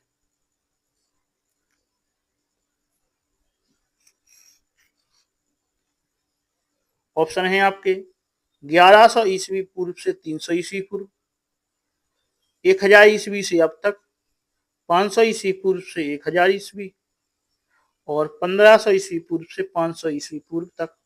तो आपको इनमें राइट आंसर बताना है। हमसे पूछा गया है किसका, मध्यकालीन भारतीय आर्य भाषा का समय काल। तो इसका राइट आंसर हो जाएगा आपका 500 ईस्वी पूर्व से 1000 ईस्वी। सी जो है यहाँ पे राइट आंसर आपका हो जाएगा। अब जानते हैं भारतीय आर्य भाषा समूह को कालक्रम की दृष्टि से 3 भागों में जो है बांटा गया है। और 3 भाग अगर इनके देखें तो 3 भागों में आप जानते हैं, पहला है प्राचीन भारतीय आर्य भाषा, दूसरा है मध्यकालीन भारतीय आर्य भाषा और तीसरी है आधुनिक भारतीय आर्य भाषा। तो आप अगर देखें तो प्राचीन भारतीय आर्य भाषा को 2000 ईस्वी पूर्व से कब तक माना है, 500 ईस्वी पूर्व तक माना है। इसमें आप जानते हैं वैदिक संस्कृत जो 2000 से 800 ईस्वी पूर्व तक, और संस्कृत या लौकिक संस्कृत 800 ईस्वी पूर्व से 500 ईस्वी पूर्व तक। इसी प्रकार से आप जानते हैं मध्यकालीन को आप जानते हैं 500 ईस्वी पूर्व से 1000 ईस्वी तक माना है। इसमें पाली प्रथम प्राकृत जिसको 500 ईस्वी पूर्व से 1 ईस्वी तक माना है। फिर है प्राकृत या द्वितीय प्राकृत, इसको 1 ईस्वी से 500 ईस्वी तक माना है। और तीसरी है अपभ्रंश या तृतीय प्राकृत, इसको 500 ईस्वी से 1000 ईस्वी माना है। और उसके बाद आधुनिक भारतीय आर्य भाषा को 1000 ईस्वी से अब तक माना गया है। तो आपका यहाँ पे आंसर जो है सी राइट आंसर हो जाएगा 500 ईस्वी से पूर्व से 1000 ईस्वी तक मध्यकालीन भारतीय आर्य भाषा को। हमने आपको इसके बारे में सभी जानकारी दे दी है। आइए अगला क्वेश्चन हम देखते हैं। अगला हमारा है खरोष्टी लिपि भारत के किस क्षेत्र में प्रचलित थी, दक्षिणोत्तर, पश्चिमोत्तर क्षेत्र में और उत्तर क्षेत्र में या पूर्वोत्तर। तो आपका इसका जो है राइट आंसर यहाँ पे होने वाला है वो है पश्चिमोत्तर क्षेत्र में। बी जो है यहाँ पे राइट आंसर आपका हो जाएगा। खरोष्टी लिपि भारत के पश्चिमोत्तर क्षेत्र में प्रचलित थी। खरोष्टी लिपि भारत की प्राचीनतम लिपियों में से एक है। यह लिपि दाएं से बाएं लिखी जाती है। और अगर देखें तो सम्राट अशोक के साहेबाजगढ़ी और मानसेरा के जो अभिलेख हैं उनमें खरोष्टी लिपि में ही लिखाई गई है, माने लिखावट मिली है। तो आपका यहाँ पे आंसर जो है बी राइट आंसर आपका हो जाएगा। आइए 49वां क्वेश्चन देख लेते हैं। पमचर्यू किस भाषा की रचना है, बताना है, मैथिली की, मगही की, खड़ी बोली की या अपभ्रंश की। तो आपको इसका राइट आंसर बताना है। तो पमचर्यू जो है अपभ्रंश भाषा की रचना है। तो इसका आंसर आपका डी जो है राइट आंसर आपका हो जाएगा। इसके जो है रचयिता स्वयंभू हैं। कौन है, स्वयंभू। इसके रचयिता कौन हो जाएंगे, स्वयंभू हो जाएंगे। स्वयंभू हिंदी साहित्य के आदिकाल के कवि हैं। और डॉक्टर रामकुमार वर्मा ने अपभ्रंश भाषा का प्रथम कवि स्वयंभू को हिंदी का प्रथम कवि माना है। स्वयंभू को अपभ्रंश का वाल्मीकि भी कहा जाता है, याद रख लेना है। आइए अगला क्वेश्चन देखते हैं हम 50वां क्वेश्चन। इनमें से कौन सी विचारधारा कबीर के काव्य में मिलती है, प्रयोगवाद, प्रगतिवाद, रहस्यवाद या छायावाद। तो कबीर के काव्य में मिलती है कौन सी विचारधारा, आपको बताना है। तो इसका राइट आंसर आपका हो जाएगा रहस्यवाद। कबीर के काव्य में रहस्यवाद की विचारधारा मिलती है। बी आपका राइट आंसर यहाँ पे हो जाएगा। आपको याद रख लेना इसका आंसर क्या है, बी जो है राइट आंसर आपका हो जाएगा।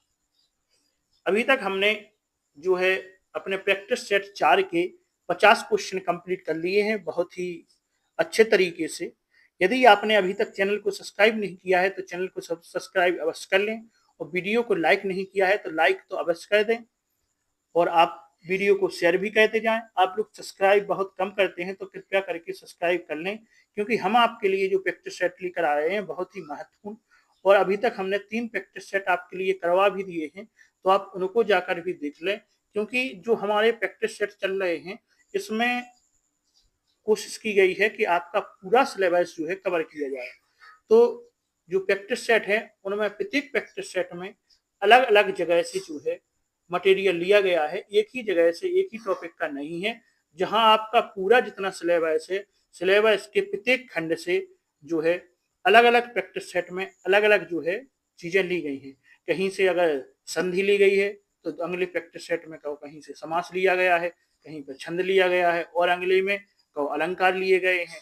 तो सब प्रैक्टिस सेट में इतना कवर किया गया है कि अगर आप पूरे प्रैक्टिस सेट कर लेते हैं तो आपको पता चल जाएगा कि आपकी तैयारी किस प्रकार से है, और आपका जो मास्टर बनने का सपना है वो पूरा यहाँ पे हो जाएगा।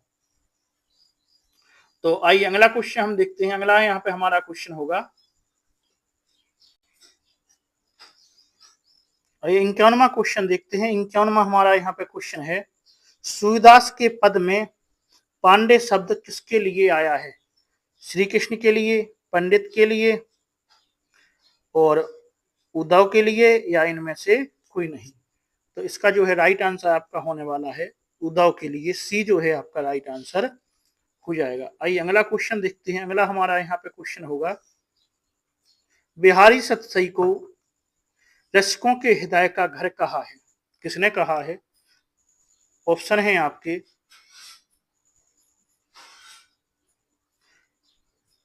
पदम सिंह शर्मा, आचार्य रामचंद्र शुक्ल, हजारी प्रसाद द्विवेदी, महावीर प्रसाद द्विवेदी। तो आपका यहाँ पे राइट आंसर होने वाला है हजारी प्रसाद द्विवेदी ने बिहारी सतसई को दर्शकों के हृदय का घर कहा है। आपका आंसर यहाँ पे सी राइट आंसर आपका हो जाएगा। कौन सा आंसर सही है? सी यहाँ पे राइट आंसर आपका हो जाएगा। आइए अगला क्वेश्चन हम देखते हैं। अगला यहाँ पे हमारा क्वेश्चन होगा, मैं नीर भरी दुख की बदली कविता में प्रयुक्त बदली का प्रतीकात्मक अर्थ क्या है?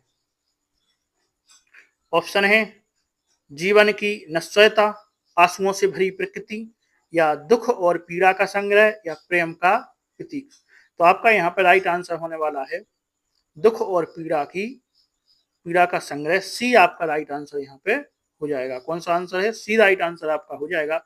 मैं नीर भरी दुख की बदली में प्रयुक्त बदली का जो है प्रतीकात्मक अर्थ दुख और पीड़ा का संग्रह है। मैं नीर भरी दुख की बदली जो है महादेवी वर्मा द्वारा रचित रचना है, इनका सांध गीत काव्य संग्रह में संकलित है। तो आपका आंसर क्या है? सी यहाँ पर राइट आंसर हो जाएगा। नीर भरी दुख की बदली कविता किसकी है? तो आपको पता चल गया महादेवी वर्मा की है।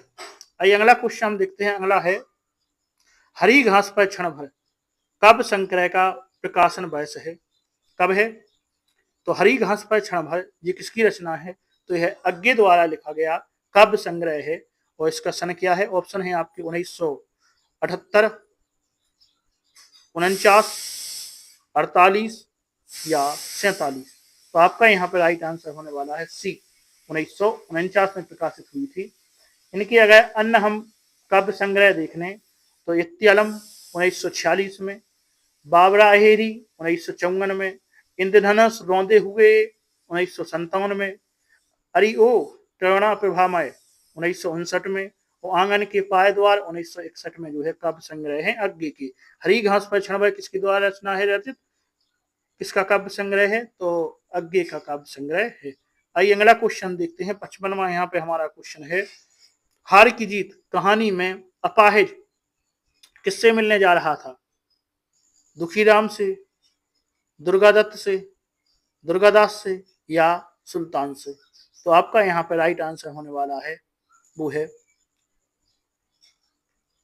सी दुर्गादत्त से। सुदर्शन की जो रचना है हार की जीत किसकी है? सुदर्शन की रचना है हार की जीत, और कहानी में जो अपाहिज है दुर्गादत्त से मिलने जा रहा था। सी आपका राइट आंसर हो जाएगा।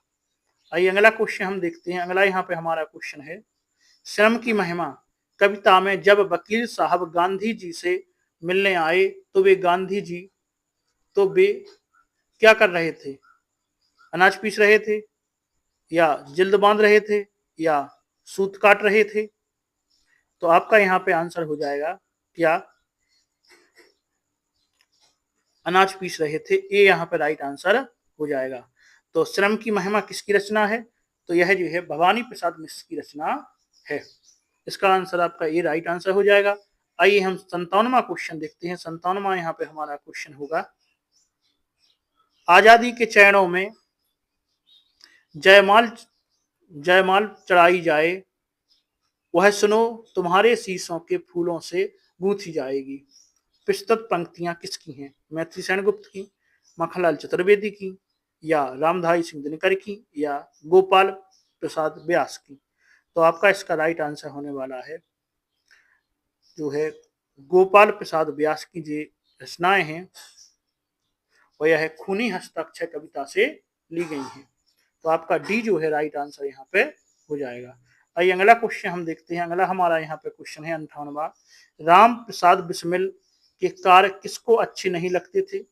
माताजी को, चाची को, पिताजी को, या दादाजी को? तो आपका यहाँ पे राइट आंसर होने वाला है राम प्रसाद बिस्मिल के काल जो है पिताजी को अच्छे नहीं लगते थे। बी यहाँ पे राइट आंसर आपका हो जाएगा। कौन सा पाठ है? मेरी माँ पाठ से लिया गया है। राम प्रसाद बिस्मिल किसमें है? मेरी माँ पाठ में है। आइए अगला हम क्वेश्चन देखते हैं। दोपहर का भोजन कहानी में मुख्य समस्या क्या है? पुनर्वास, बीमारी, बेरोजगारी, या शोषण? तो आपका यहाँ पे राइट आंसर हो जाएगा बेरोजगारी। बी यहाँ पे राइट आंसर आपका हो जाएगा। आइए 60वां क्वेश्चन देखते हैं। 60वां हमारा यहाँ पे क्वेश्चन है, क्या ऐसा नहीं हो सकता पाठ के अनुसार लेखक के लिए मित्र पड़ोसी से क्या मांग लाता है? चीनी, दर्पण, घी, या कंघी? तो आपका यहाँ पे राइट आंसर होने वाला है वो है दर्पण। सी यहाँ पे राइट आंसर होने वाला है।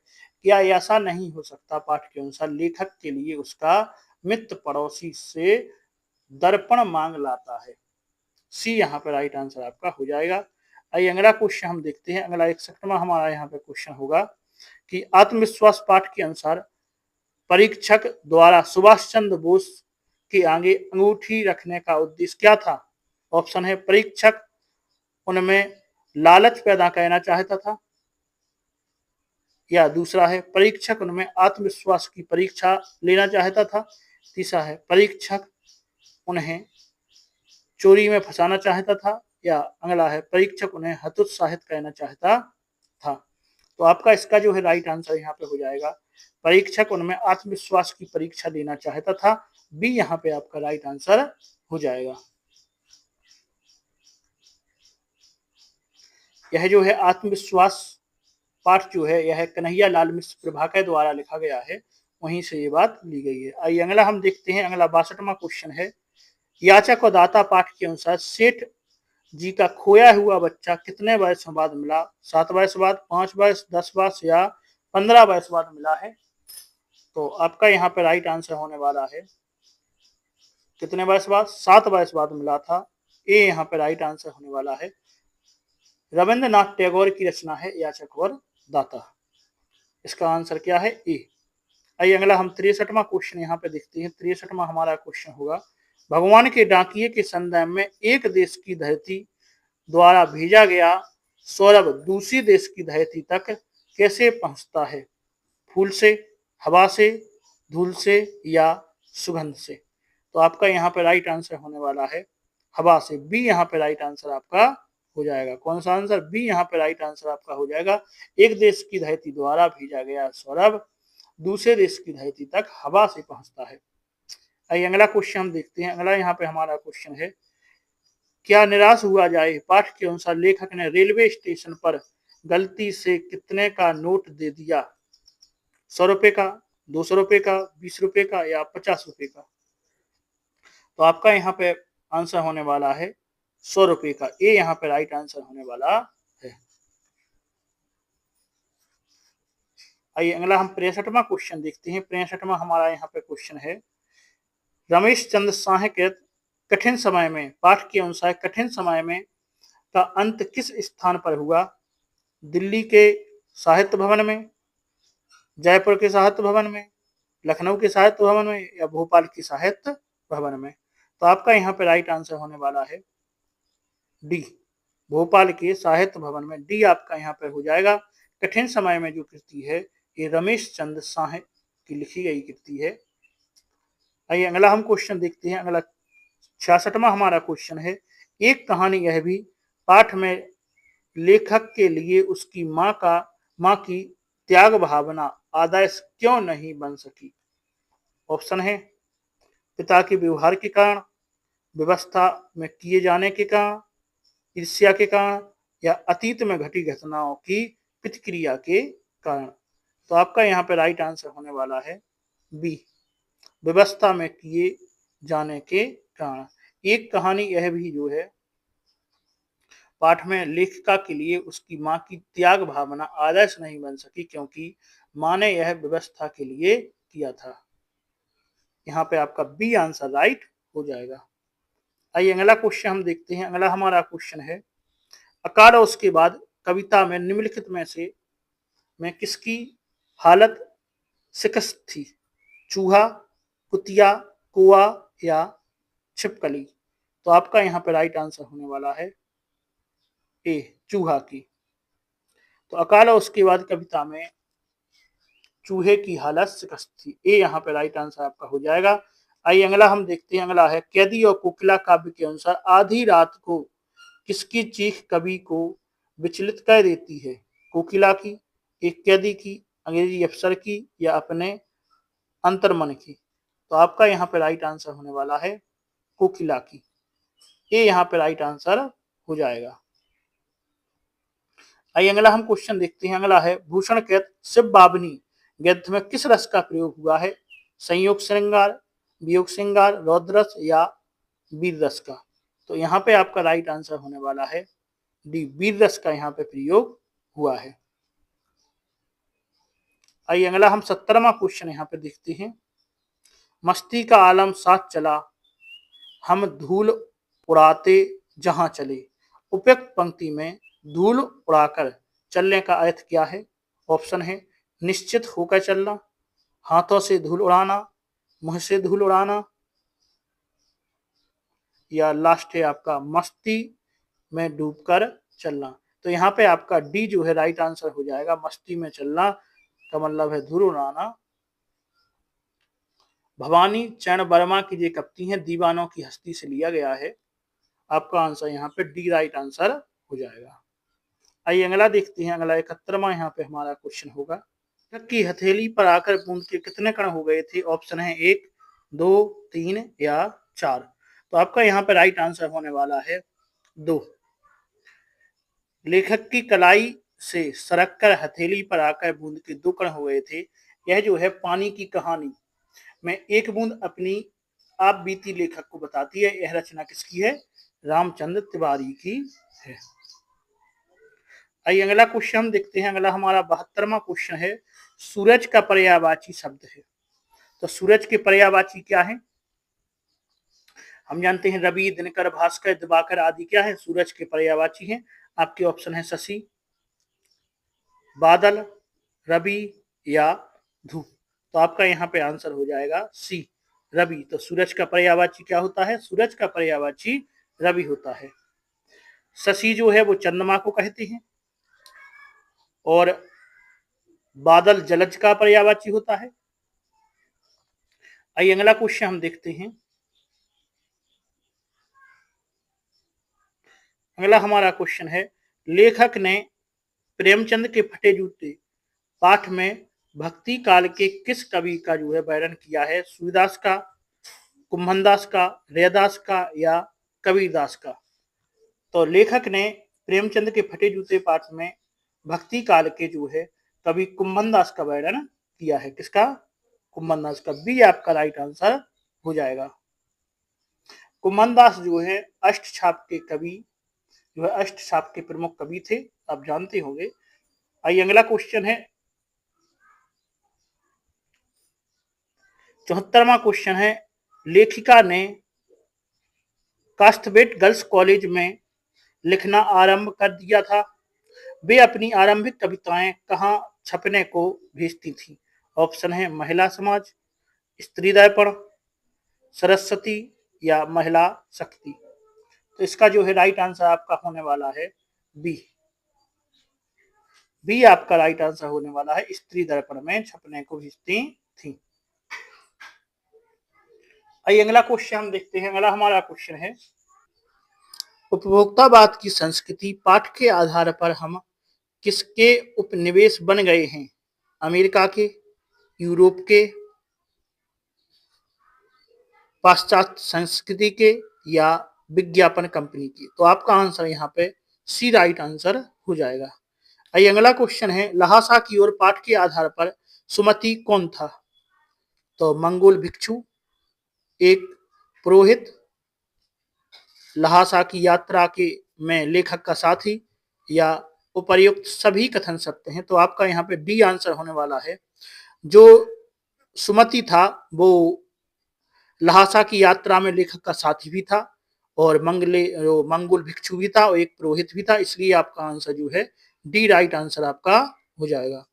आइए 77वां क्वेश्चन है, जितना ही दौड़ा तू उतना भरमाया है, इस पंक्ति में किस ओर संकेत है? ऑप्शन है धन वैभव के पीछे दौड़ने के, यश वैभव मान सरमाया सब व्यर्थ का भ्रम है, धन संपत्ति की लालसा निरंतर बढ़ती ही जाती है, या उपर्युक्त सभी कथन सत्य हैं। तो आपका यहाँ पे डी आंसर राइट होने वाला है, जो सभी कथन हैं ये सत्य हैं। आइए अगला क्वेश्चन देखते हैं। अगला है, ग्राम श्री कविता में कवि ने किस ऋतु के आगमन की चर्चा की है? सर्दी, बसंत, गर्मी या वर्षा? तो आपका यहाँ पे राइट आंसर सी हो जाएगा, बसंत ऋतु की जो है चर्चा की है। आइए अगला क्वेश्चन है, अगला हम देखते हैं, बच्चे काम पर जा रहे हैं। तो यहाँ पे होगा, कवि के अनुसार मदरसों की इमारतें क्यों ढह गई हैं? भूकंप से, बाढ़ से, वर्षा से या तूफान से? आपका राइट आंसर होगा भूकंप से। बच्चे काम पर जा रहे हैं कविता के अनुसार मदरसों की इमारतें जो है भूकंप से ढह गई हैं। आइए अगला हम देखते हैं। अगला हमारा यहाँ पे क्वेश्चन होगा, मेघ आए पाठ के अनुसार घाघरा उठाकर कौन भागा? छोटी लड़कियां, औरतें, पत्तियां या धूल? तो आपका आंसर यहाँ पे डी राइट आंसर होगा धूल।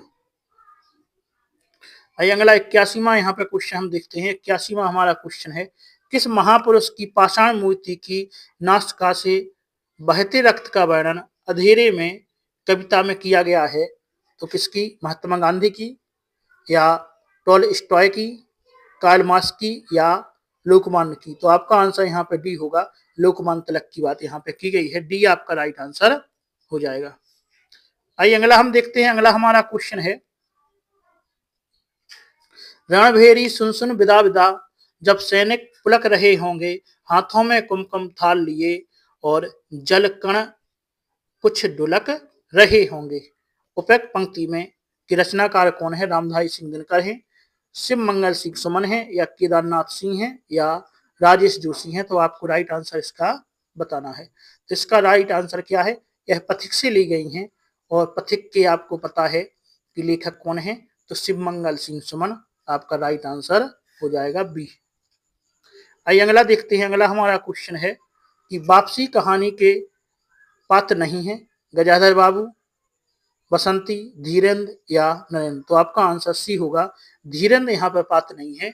उषा प्रिय बंदा की जो वापसी कहानी है उसके पात्र हैं गजाधर बाबू, गणेशी, अमर, बसंती, नरेंद्र और अमर की बहू आदि और भी पात्र हैं। उनका नौकर भी था वो भी है, लेकिन यहाँ पे यही बात हो गए। अगला 84वां है, संगतकार कौन होता है? मुख्य गायक, मुख्य गायक का साथ देने वाला सह गायक, मुख्य गायक का दोस्त, या गायक का सलाहकार? तो बी यहाँ पे राइट आंसर हो जाएगा, मुख्य गायक का साथ देने वाला सह गायक होता है संगतकार। आइए अगला क्वेश्चन देखते हैं। अगला हमारा है, आत्मकथा कविता में आए शब्द कंथा का शाब्दिक अर्थ क्या है? जीवन, गुदड़ी, रास्ता या प्रियतम? तो आपका आंसर यहाँ पे बी राइट आंसर हो जाएगा, गुदड़ी। आइए अगला हम देखते हैं। 86वां क्वेश्चन है, चिकित्सा ने जो खोया वह विज्ञान ने पाया, यह कथन किस कहानी का है? त्रिशंकु, अपराजिता, नींव का पत्थर या पत्री? तो आपका यहाँ पे राइट आंसर होने वाला है वो है अपराजिता से जो लिया गया है।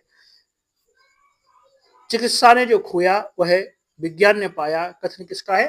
अपराजिता कहानी का है। बी आपका राइट आंसर हो जाएगा।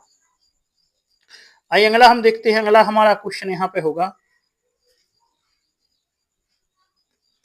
अच्छी बात है हम देखेंगे कौन कितने पानी में है और यह भी प्रकट हो जाएगा कि एक राजपूतानी की राखी में कितनी ताकत है। यह कथन राखी का मूल एकांकी में किस पात्र का है? करमबती का, बाघ सिंह का, तातार खां का या जवाहर बाई का? तो आपका यहाँ पे राइट आंसर होने वाला है डी, जवाहर बाई का यह कथन है राखी का मूल एकांकी से। आइए अगला हम देखते हैं। अगला हमारा क्वेश्चन रहेगा 88वां क्वेश्चन है कि सीलू तेरी जो आज परीक्षा खत्म हो गई है, कल तो तुझे जल्दी नहीं उठाना है, एक आध बार दीपू का मन रख लिया करो। यह कथन दादी की कहानी में किसका है? मम्मी का, दादी का, भैया का या पापा का? तो आपका यहाँ पे राइट आंसर होने वाला है मम्मी का। तो यहाँ पे ए आपका राइट आंसर हो जाएगा। आइए अगला हम क्वेश्चन देखते हैं। अगला हमारा क्वेश्चन है मनोविश्लेषणात्मक शैली में लिखी गई कहानी कौन सी है? पत्नी, वापसी या चीफ की दावत या आकाशदीप? तो आपका यहाँ पे आंसर राइट होने वाला है वो है पत्नी। ए यहाँ पे आपका राइट आंसर हो जाएगा। जो पत्नी कहानी के लेखक हैं जैनेन्द्र जी हैं। आइए अगला हम 90वां क्वेश्चन देखते हैं। महारानी आपकी जय हो, मैं युद्ध के लिए तैयार होकर आया हूं। मैं युद्ध के लिए तैयार होकर आया हूं, यह कथन किसका है?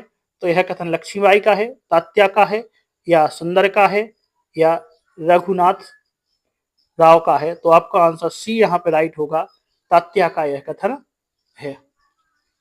आइए अगला क्वेश्चन हम देखते हैं। अगला हमारा 91वां क्वेश्चन रहेगा यहाँ पे। मुझे खेतों में अच्छा लगता है, यहाँ सचमुच जीवन है, शांति है और सुख है। यह कथन जीप पर सवार इल्लियां किति में किस पात्र का है? किसान का, बड़े अफसर का, महाजन का या छोटे अफसर का? तो आपका यहाँ पे राइट आंसर होने वाला है बड़े अफसर का। सी आपका राइट आंसर हो जाएगा। मुझे खेतों में अच्छा लगता है, यहाँ सचमुच जीवन है, शांति है, सुख है। यह कथन जीप पर सवार इल्लियां खेत में जो है बड़े अफसर का कथन है। आइए अगला हम क्वेश्चन देखते हैं। अगला आपका 92वां क्वेश्चन होगा। यह चंद्रहार के लिए इतनी विफल हो रही है, इसे क्या मालूम कि दुर्भाग्य इसका सर्वस्वर लूटने का सामना कर रहा है। यह कथन किसका है? जालपा का, दयानाथ का, जागेश्वरी का या रमानाथ का? तो आपका यहाँ पे राइट आंसर जो होने वाला है वो है रमानाथ का। डी आपका राइट आंसर हो जाएगा। आइए अगला देखते हैं। अगला है आपका बंटी की कथा वस्तु के संदर्भ में सही नहीं है। पहला है अवांछित तनाव से तलाक की समस्या, दूसरा है शहरी जीवन के दिखावटी प्रेम का जीवन, तीसरा है बच्चे का दंपत्य तनाव का असर या दलित स्त्री शोषण। तो यहाँ पे जो है राइट आंसर आपका होने वाला है वो है दलित स्त्री शोषण। डी आपका राइट आंसर हो जाएगा। आइए अगला हम देखते हैं। 94वां क्वेश्चन यहाँ पे होगा। जब तक तुम पुरुष और स्त्री का भेद नहीं भूल जाते तब तक तुम अधूरे हो, अपूर्ण हो, असक्त हो। यह कथन जो है किसका है? ऑप्शन है बाणभट्ट का, विग्रह वर्मा का, बाबा का या सुचारित का?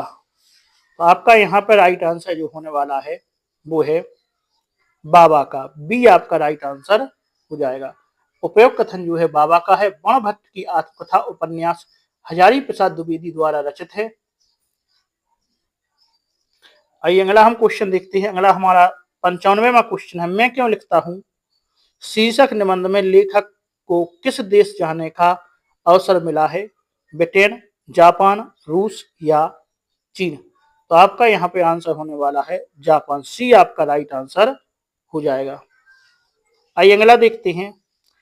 गोदी में पीवा चमक रहे सखियां चिहुक उठे ना, विस्तृत लोकगीत की पंक्ति किसकी हैं? बाल गोविंद भगत, लक्ष्मी दासिन, भिखारी ठाकुर या विजय लाल की। तो आपका यहाँ पे राइट आंसर है बाल गोविंद भगत। ये आपका राइट आंसर हो जाएगा। आइए अगला हम देखेंगे, लखनवी अंदाज पाठ के आधार पर नवाब साहब को क्या गवाराना था। ऑप्शन है आपके, मझले दायरे में यात्रा करने कहते देखना, दूसरा है लेखक से बात करना, तीसरा है खीरा खाना, इनमें से कोई नहीं। तो आपका यहाँ पे आंसर जो है ये राइट आंसर आपका हो जाएगा, मझले दायरे में यात्रा कहते देखना। 98वां क्वेश्चन आपका हो जाएगा, पान वाले के अनुसार नेताजी की मूर्ति का ओरिजिनल चश्मा कहाँ गया।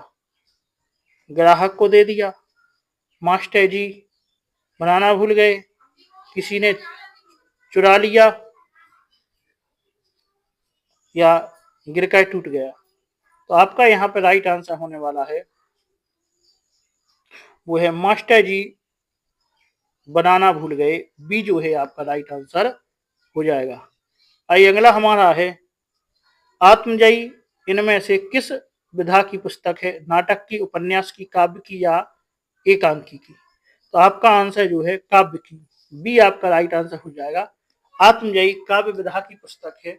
यह जो है कुंवर नारायण की रचना है। 2005 में जो है व्यास सम्मान से उन्हें सम्मानित किया गया था। आइए अगला हमारा लास्ट क्वेश्चन है इस प्रैक्टिस सेट का। क्वेश्चन है, बात बोलेगी के रचनाकार कौन है। शमशेर बहादुर सिंह, सूर्यकांत त्रिपाठी निराला, कुंवर नारायण या रघुवीर सहाय। तो आपका यहाँ पर राइट आंसर हो जाएगा ए, शमशेर बहादुर सिंह राइट आंसर आपका हो जाएगा। बात बोलेगी जो है किसकी है, शमशेर बहादुर सिंह की। कुछ कविताएं, सुकून की तलाश, ये भी इनकी रचनाएं हैं। तो आज हमने जो है प्रैक्टिस सेट नंबर 4 यहाँ पे आप पूरा हल कर लिया है। आपने देखा कितने बहुत ही अच्छे तरीके से हमने पूरा प्रैक्टिस सेट हल किया है। उसके साथ में हमने उसके जो है ऑब्जेक्ट जो उसके दिए गए हैं उनके भी हमने साथ में आंसर कवर कर लिए हैं। तो आज का जो वीडियो है आपके लिए बहुत ही महत्वपूर्ण है। आप इसको पूरा देखें, 2 बार देखें, और ऐसा ही आपका पेपर आपको वहां पर मिलने वाला है। तो आप इस पेपर को जो है स्वयं से देखें कि आपके यहाँ पे कितने नंबर आने की संभावना बन रही है। जिस टॉपिक पे आपकी अच्छी पकड़ है उसको भी देखते जाएं, जहां से आपको क्वेश्चन नहीं बन रहे हैं उनको भी एक बार जाके फिर से आप रिवाइज कर लें।